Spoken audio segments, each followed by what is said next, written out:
Alrighty, and welcome to Nycos Nightly News. I'm Thidwick P. Thidwhistle. Actually, Throckmorton P. Thidwhistle. Got to get my name correct. I keep forgetting. Anyway, we are talking all points Nycos. That is an update on the activities that are going on in our campaigns.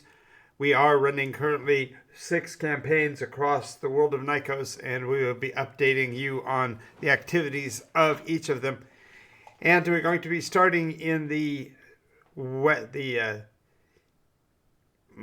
continent of Groenland. We are on the far western point of the continent, near the land of Mantara, and in the desert area known as the Sea of Sand.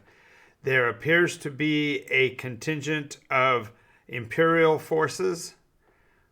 Their emblem and such has not yet been clarified, and that will be included in an upcoming report if we are able to gain information about that. But they seem to be doing extensive excavation of a site literally in the middle of the Sea of Sand, and they are recovering what appear to be moderately sized metallic objects that they are loading into wagons.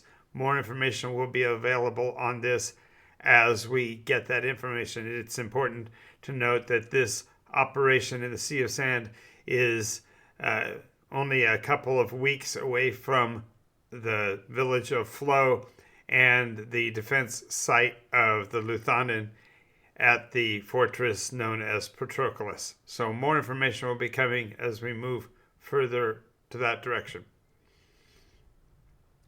Gathering additional information from outside sources, it has been made apparent that the city of Nyx has opened its borders to the south with the Khanate. It seems that the Great Khan has relented in his attempt at isolation and is agreeing to trade negotiations with the city of Nyx, merely on the basis that Nyx is going to be protecting and continuing to do so for the northern passes that lead into the Great Khan's territory of Grik to the south. More information will come up as that goes along.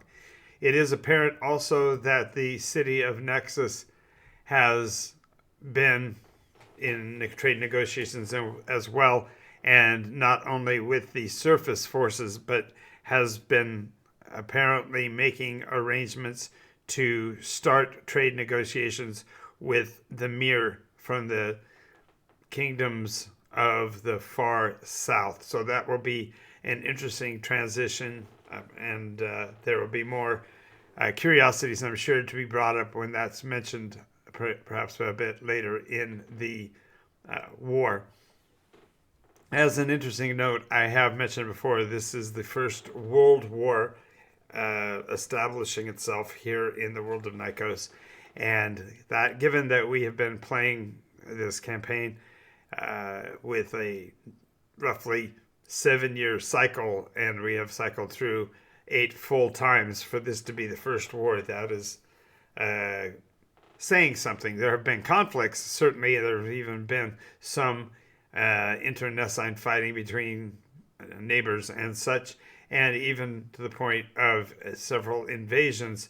But this is the first time that the war has raised its head to the level of national interactions. And so we will be perhaps seeing new technologies developing along the way as well. Now, going back to follow our conversation about our group known as Heralds of the Change, the Kingdom of Salafort is still maintaining its defenses, and it is apparent that the engineers brought by the heavy metal guild has arrived in Salafort to look at the assessment and the engineering programming that would need to be done in order to establish the request for 2 of the Tobruk guns that have also been established at the Patroclus slightly farther to the west. More information will be available to that also soon. In similar news, it is apparent that the force of Elgath has finally fielded an archery unit that is intending to send to join with the Luthhanen, and this will indeed be a great support. As you remember, the battles that were established just a week ago did cause considerable losses to the Luthanen's main body, as he did not have a substantive archery unit. And so the archers of Elgath are going to be led by a captain with a considerable amount of reputation on the line.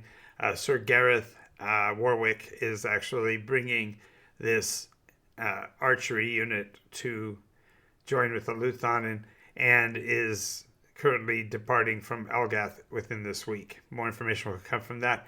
It's interesting to note also that Elgath has also been a city that has been very supportive in the past of the Priest King order, and actually has a Priest King's Tower now established that is operating as a processing center, for whatever that means. But that being developed in the city of Elgath is somewhat challenging for the Luthhanen and his forces, with them being so close to both Nyx and Flow. So we will see what that comes out to be. The adventuring group that had entered Cord Corum have successfully returned, and their activities also have led the Luthanen's forces to gain information about the activities that lie therein. And it has also been made possible to know that the Imperator's forces have apparently withdrawn from the area wherein the conflict occurred just a week or so ago. And although the Luthanen's scouts have begun forays into the environs thereabouts, there has not been any sign of any of the Imperator's forces, despite the fact that they were seen literally abandoning their posts and running from the field in less than good order. So more information will be available, of course, once those reports come in about where they might be. It was known and verified that they have begun the process of, I don't know how to say it, they're taking apart the dragon and utilizing his bodily resource for military purposes. So we'll find out more information about that also going forward. I'm saying that a lot, am I not? This is because this is an ongoing story. I really can't transition, so I'm going to try to be better about speaking to that. Now, we do know that there is a behind the lines unit in the area near Almara, and that has been beginning the processes of infiltration. So we will see how that develops over time. It is also known that the city of El Sadar has started, not surprisingly, I suppose, but they have begun a levy process to put additional forces in the field for the Empire. So we will see how that goes. Again, going forward. I have to figure out a different way to say that. Moving into the northern territories, Bastion has continued to stand as a stalwart against the forces of the Empire, and perhaps not without reason. It is clear that the people of Bastion are a moral but not religious people, and therefore disdain the emotional forces of the Empire, and have resisted the development of any new facilities for the I almost made a slip there, for the priest kings or the Yarlim in general. Although the Yarlim have been seen in larger numbers, and they are currently doing trainings to bring more people into the awareness of how to raise and care for the nerfs. And so we may be seeing an insurgent of nerf farmers and ranchers in the area coming in the future years. The city of Potiphar continues to be a challenge for our agents in terms of holding secure borders and preventing any of our reporters to gain information about what's going on there.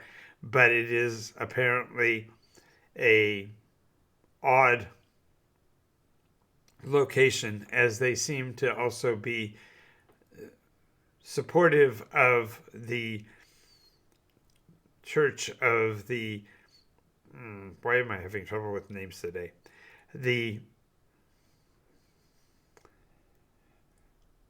Oh gosh, it's not a situation that's very tenable, but it appears that the Temple of Iris has regained its foothold and driven out the few members of the priest kings who had been sent with them to gain control of the city. And so therefore there is some confusion on who is actually holding the power in the city of Potiphar. A contingent of priests and such from High Point have been sent from the Church of Miri and of the Green Veil to support a rebuilding of the town of Kingfisher and to support the expansion of the population of New Haven to accommodate the additional refugees that are descending from the mountains of the Silver Blades. Let's see. We have very little knowledge coming to us from the North Country, as the kingdom of Cryopathia is still challenged with the lack of their queen within their boundaries. It is known that she is indeed supporting and marching with the Luthanen, and we've tried to get comments from her staff and administrators in Anchorage. But with the coming winter, the worsening of the weather here, they have gone into a position of remaining in a no comment zone and being far too busy to interact with us. So we'll be following that story as well.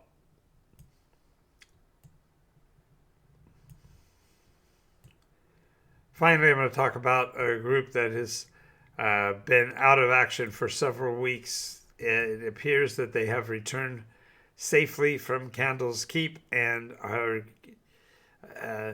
were able to get out messages to the Luthanen and to advise them on issues concerning there's a new conflict that has come to our attention, and we will be speaking momentarily with, well, here they are. Hello. So we have, we have information that a force known as the GAR, a considerable naval or fleet, has arrived on the southeastern coast of Bylos and is currently engaged in a beginning stage of a siege against that capital city.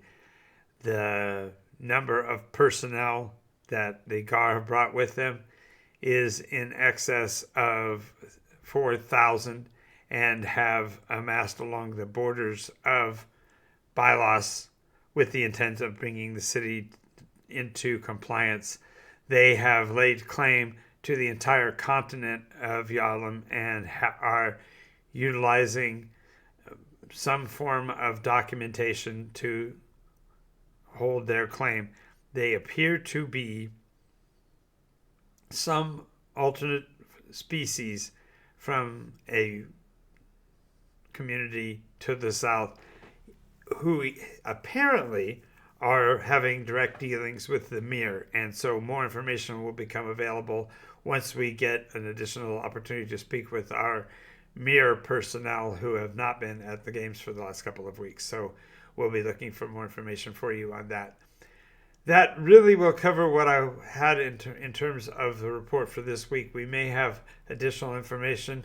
We do know that our group that has headed for the last of the ziggurats was seen last passing over Selk.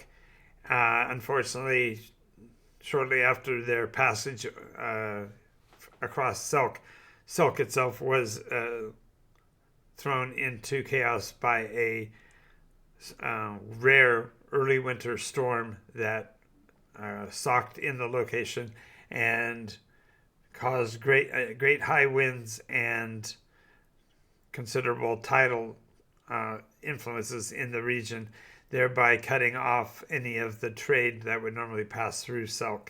So we don't have much more information, and we don't necessarily hold much hope of their survival of that system because very few airships have the resolute nature to be able to survive ocean-borne storms. And so we fear for that crew, and we will bring you more information about them as we recover it.